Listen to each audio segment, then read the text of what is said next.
Okay, so today we're going to be doing a special video, and it was suggested to me by a wonderful subscriber. This is like an idea I got so excited about. So I love the short story collection Exhalation by Ted Chiang. This is not a secret. This is, I feel, well known on this channel. I love this collection. I read it last year for the first time, and I made a review. It's an old review, but I stand by the words that are in it. It's just, it's before I really knew what to do with cameras and lighting and all the fun stuff. But I didn't want to do a review again, even though I desperately wanted to keep talking about these stories in this collection. And so I asked in my wrap-up, and they suggested why not if you like this, then try that type of style, except with the individual stories in this collection. So I'm going to go through. We have, I don't even know how many stories are in this collection. There are 9 stories.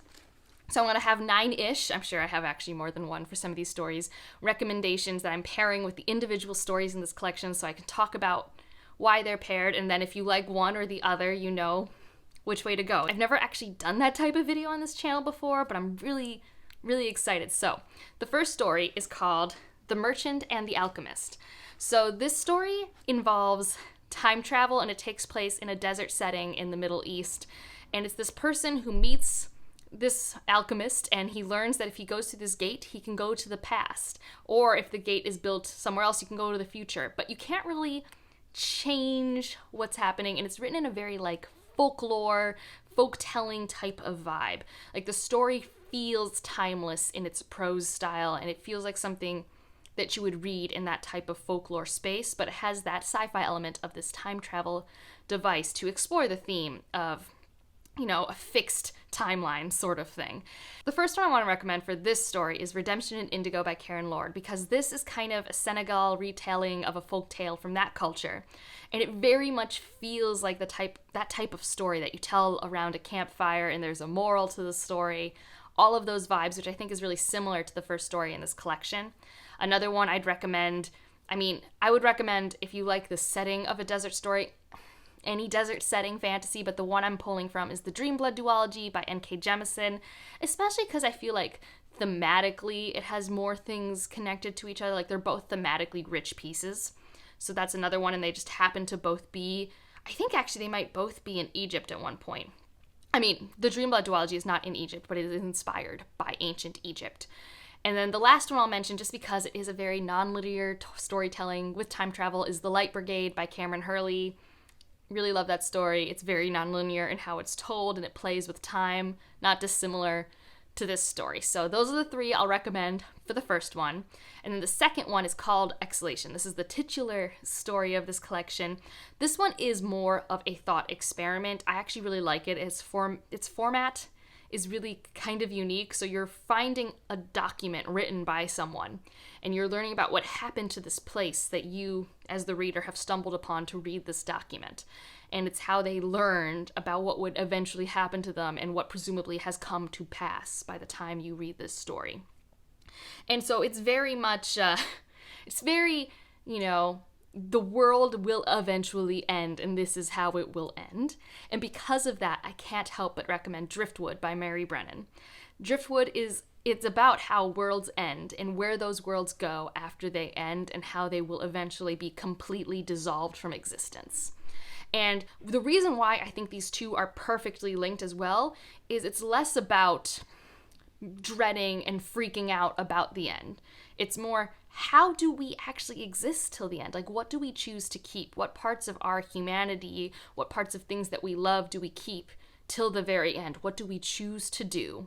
Because we can't stop in the end, but we can choose how we react to the end. And they both kind of have, I feel, a more positive take on that messaging. So these two just had to be put together for me.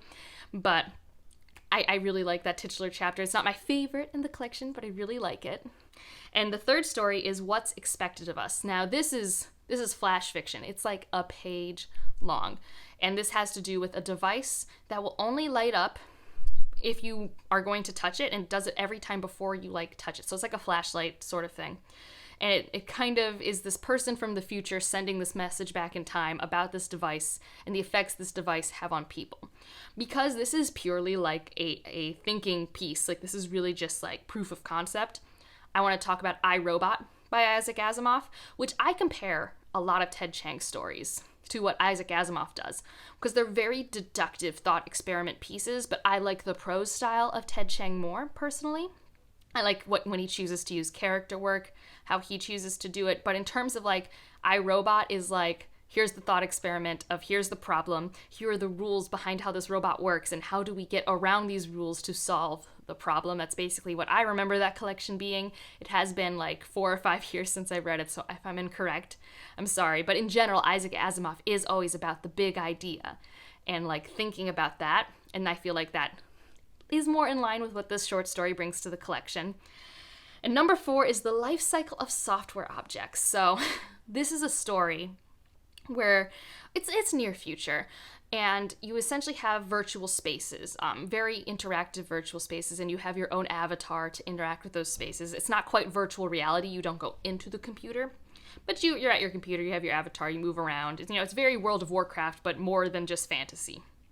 And someone who used to work at a zoo is hired to help create these like virtual pets called Digiants.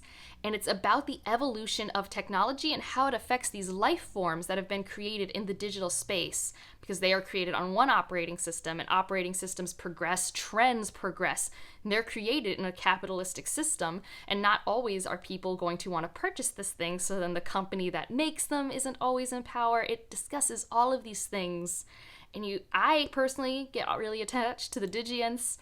I appreciated the humans we were following in these scenarios. It's one of the longer pieces in this book. I think it's more of a novella-length story, but I consistently read it in one sitting. Like, if you've had Neopets, this is the story of if Neopets had artificial intelligence. Like, that's really what it pulls from. And so my recommendation for this one is kind of... I had 2, but one that I like more than the other is We Are Satellites, which is another near-future piece that kind of looks at the evolution of technology and how it affects people and the people that are left behind who get to go forward with it. Just like how technology can move really quickly, who's left behind, and that's how I feel the Digiants are treated in this story. I also think that if you like the Lady Trent series, you're going to really attach to one of the main characters here, who is a scientist who loves animals and natural history and like translates that into the digital space. So Lady Trent and We Are Satellites, I think, are both great comparisons for this story.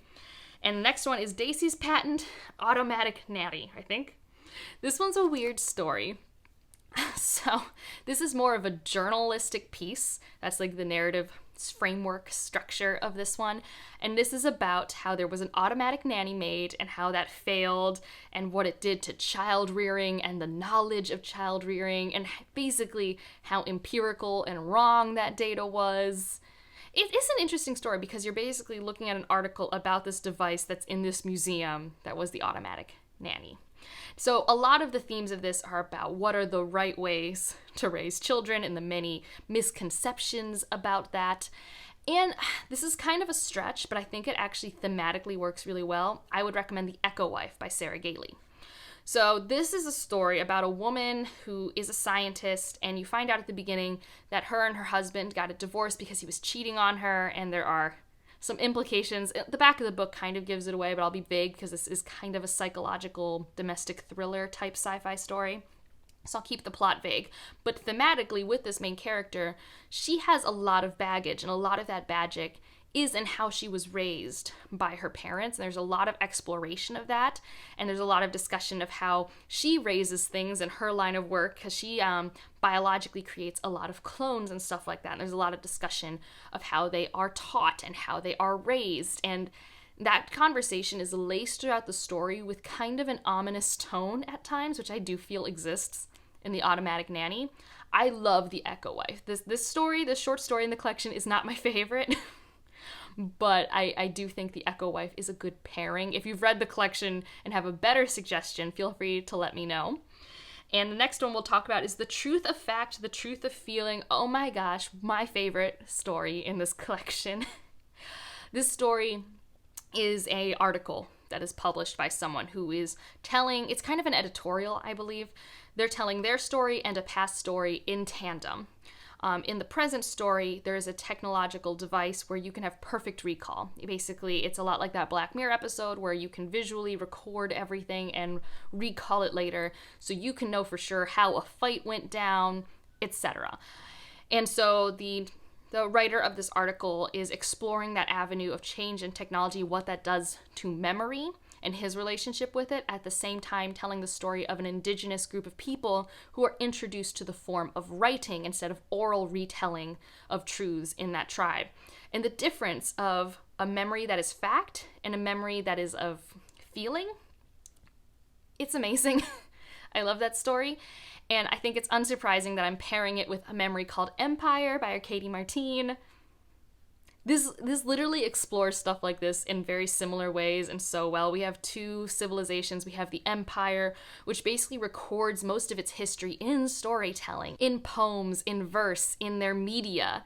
And then we have the Station, which they actually have direct lineages passed down in memories so that they can more tangibly remember things because they have a smaller group of people and need to learn things and transfer that knowledge faster. So it really discusses these two different approaches. What are the pros and the cons? So I think in that aspect, these are paired super well.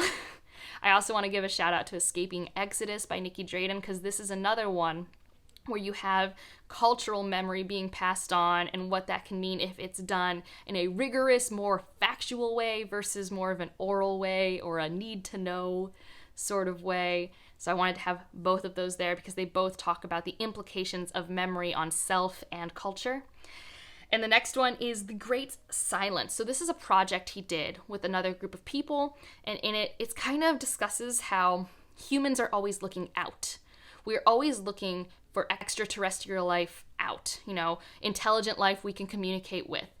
But we don't really look in. We kind of have already assumed that we have found what there is to find on Earth in terms of intelligent life, and it's time to look out. And in this story, there's this endangered species of a bird, and the story is from their perspective about how they do talk, how they do vocalize in similar ways to humans, and they're trying to reach out to us. It's very, it's a lot.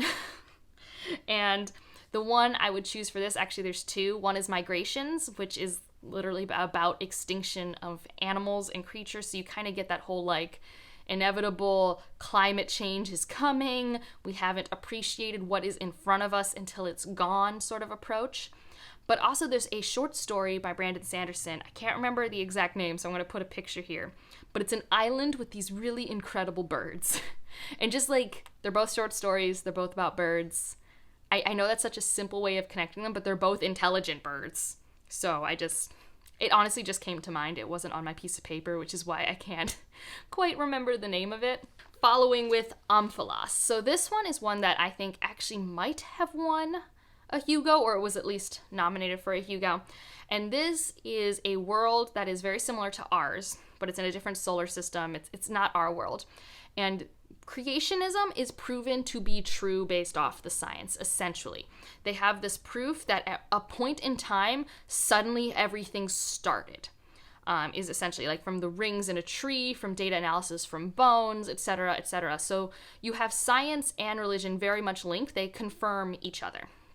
But in this story, we have a crisis of faith because they learn information that, although nothing is disproven of what they knew, they thought that they were essentially the center of the universe. They were the reason that God had created things, and then they learned that they are not the center. A different point is the center.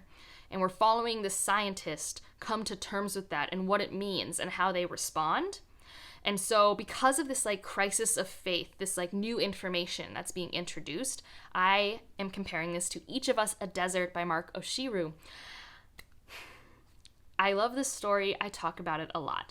The main crux of it is we have Xochi, who is told her whole life that if people do not give her stories and she doesn't give them to the god Solis, there will be these monsters that come to take over her village and destroy everyone. And she goes on this journey, though, because she needs to find self. She wants some agency. She wants some body autonomy. And on this journey, she realizes some stuff that she's taught is not true. It's not necessarily all false, but she's learning that she does not know the complete truth. And as someone who's religious, she's trying to figure out what is her new truth and belief? That's a huge part of this coming of age story. And so that's why I want to pair it with Omphalos. And the last story is Anxiety is the Dizziness of Freedom, which that title is a very good title. Anxiety is the Dizziness of Freedom. Whew. I just really like it. So this is a story about multi-dimensions and quantum realities and stuff like that. So basically, there is this device. And if you turn this device on and make a decision, like say, I will take this job, or I will turn left instead of right, there will then be a split that you have created with this prism. And you can then communicate with the other version of yourself that made the other choice. So you're the one who took the job. The other version of you didn't take the job. And you can see how these paths diverge. And there's a larger plot where like people will purchase each other's prisms, because it's not just them that are in these other realities. There's other realities of other people. And it goes from there. And there's also this very interesting conversation about addiction when it comes to the devices, or unhealthy relationships when conversing with your other self, or being jealous of this other life that could have been had. It's a great story. I liked it even more on reread. I think on first read I was reading this collection too fast and was burnt out, but on reread I read these all very slow, and I was just like, that's a very cool story. And I really like its use of quantum mechanics. I don't think it was just a gimmick. I thought it was used really well and intentionally. And so a multi-dimensional story I would pair with this is The Space Between Worlds. I really enjoyed this story. I think it's another interesting one where you could see how paths diverge, except you can only travel to other worlds to see these things if you no longer live on those worlds, and our main character is one of those people. I don't want to say too much because I don't want to spoil anything about that story. It's very character-driven, though. I think something about that book screams action-packed, and it's just not, if that makes sense. Like, it has action scenes, but I wouldn't say its pacing is action-packed. It's actually very character-driven and introspective in the ways that I love sci-fi to be. And that's similar to this story, which is very character-focused and driven. We have a lot of character introspection about why am I doing what I am doing. There's even a therapist in the story, because a lot of people need therapy and group therapy because of these prisms and how it messes with things. So that was one. And then just a mini shout out for the Stormlight Archive is like my favorite fantasy thing that uses quantum mechanics. I have an old video on the quantum mechanics in the Stormlight Archives. It only it only discusses parts of the world building that we know in Way of Kings. At this point in the Stormlight Archive, we know so much. If you've read Rhythm of War and you want to know my science-y thoughts about Rhythm of War, I have spoiler vlogs. I go off. I get so excited. So those are the things I would pair to each of the stories in this collection. I love this collection. Hopefully this gives you an idea of what you would find in here and if you might want to pick this up or not. I really like how Ted Chiang thinks. I really like his approach to storytelling, and when I read a short story collection, I like there to be a cohesive theme, and I like there to be many different narrative structures and devices, and this delivers on both of those. I find he uses different formattings in really fun and refreshing ways that keeps things really fresh as you read the collection, and the consistent themes of fatalism, of predestiny, of, things march on and there's nothing you can do about it. Life moves forward. We are always going towards a stage of entropy or endness. I really love that in this collection. So hopefully this was fun and I got some of you guys to pick up this collection. I love it so much. And if you made it this far, leave a robot as your emoji of the day. Let me know if you've read this collection, what your favorite story is, and you can even tell me your least favorite story.